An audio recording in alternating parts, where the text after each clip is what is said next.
Trump temporarily exempts iPhones and laptops from the 125% China tariffs amid market turmoil. New AI compression methods could allow GPT-style models to eventually run on consumer-grade hardware. And Meta starts a federal antitrust trial that could lead to a potential breakup of the company. Welcome to #Trending. I'm your host, Jim Love. Let's get into it. President Donald Trump has temporarily exempted smartphones and computers, including Apple's iPhones and MacBooks, from a sweeping 125% tariff on Chinese imports, following market backlash and fears of a global recession.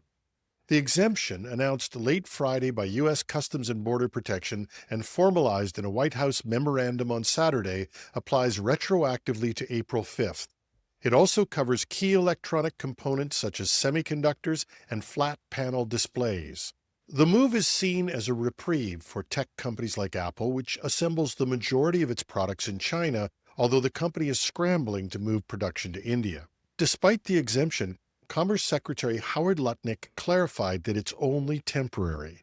He indicated that future semiconductor-specific tariffs will encompass these electronics, suggesting that smartphones and laptops may soon face additional duties under national security and semiconductor-related tariffs.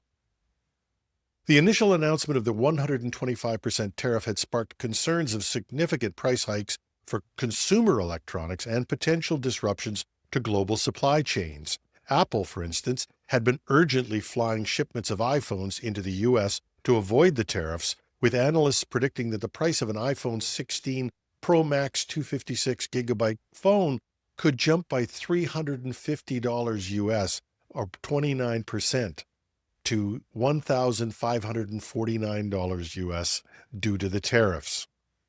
While the temporary exemption provides short-term relief, the administration's broader trade strategy continues to, let's say, evolve. President Trump emphasized the existing 20% tariffs related to fentanyl concerns will still apply and denied any formal tariff exemption. As an understatement, the situation remains fluid, with the administration signaling that electronics could soon be subject to new tariffs under different classifications. Some have suggested those could be as high as 54%. But realistically, nobody is certain what's going to happen. Researchers from MIT, KAUST, ISTA, and Yandex, all major institutions from around the world, have unveiled a breakthrough in compressing large language models, potentially enabling them to run on everyday consumer hardware without major performance loss. The new method is called Zero Quant V2, and it's a quantization technique that reduces the memory footprint of large language models by lowering the precision of the weights and activations within the neural network. Now, this approach reportedly slashes memory usage by up to 50%, while retaining over 95% of the model's original accuracy on standard benchmarks. Unlike many compression techniques that require retraining or specialized tuning, Zero Quant V2 is training-free and plug-and-play, designed to work out of the box across a range of architectures, including Llama and GPT-style models. This development could significantly lower the barrier to running powerful language models on consumer-grade GPUs or maybe even edge devices, potentially even phones, including setups without high-end cloud infrastructure or enterprise-grade compute. That opens the door for smaller companies, researchers, and even individual developers to work with advanced AI locally. As large language models grow more powerful, so do their hardware demands. But Zero Quant V2 represents another step towards democratizing access to AI, bringing capabilities once limited to data centers into reach for low-resource environments. The method could also reduce costs and latency for AI applications at the edge, particularly in privacy-sensitive or offline scenarios.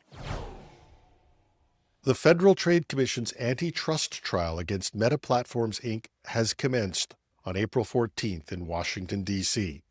This trial follows a nearly 6-year investigation into whether Meta's acquisitions of Instagram in 2012 and WhatsApp in 2014 were strategic moves to eliminate competition and maintain monopoly power in the social media market. The FTC alleges that Meta employed a buy or bury strategy, acquiring potential competitors to neutralize threats to its dominance. Evidence includes internal communications, such as a 2012 email from CEO Mark Zuckerberg expressing that purchasing Instagram would neutralize a potential competitor. Meta contends that its acquisitions have benefited consumers by enhancing the services that the social media landscape remains competitive, and it cites platforms like TikTok and YouTube as significant rivals. The company argues that the FTC's case relies on a narrow definition of the social media market. And the trial is expected to last several weeks, with key witnesses including Mark Zuckerberg, former COO Sheryl Sandberg, and Instagram head Adam Mosseri. Should the court find Meta in violation of antitrust laws, remedies could include the divestiture of Instagram and WhatsApp, marking a significant shift in the regulation of technology conglomerates. The wild card in this situation could be Donald Trump himself. In his first term as president, Trump threatened to put Zuckerberg in jail by being offended by his treatment on Facebook. In Trump's second term, Zuckerberg has tried to mend fences. He donated $1 million to Trump's inauguration, and he settled a lawsuit that Trump had filed against him by paying Trump $25 million. But if Trump plans to intervene, he has not yet told the head of the FTC. FTC Chair Andrew Ferguson said his lawyers are raring to go against Meta. He's also said that he would obey lawful orders from the president. As always, what happens next is anybody's guess. And that's our show. No shortage of suspense. But don't keep us in suspense. Tell us what you think. Write me at editorial@technewsday.ca. You can find me on LinkedIn. And if you're on YouTube watching this, just put a comment under the video. And if you want to support our show, why not go to buymeacoffee.com/techpodcast. That's buymeacoffee.com/techpodcast. For the price of a cup of coffee per month after tariffs, you can help us pay the bills. I'm your host, Jim Love. Have a marvelous Monday.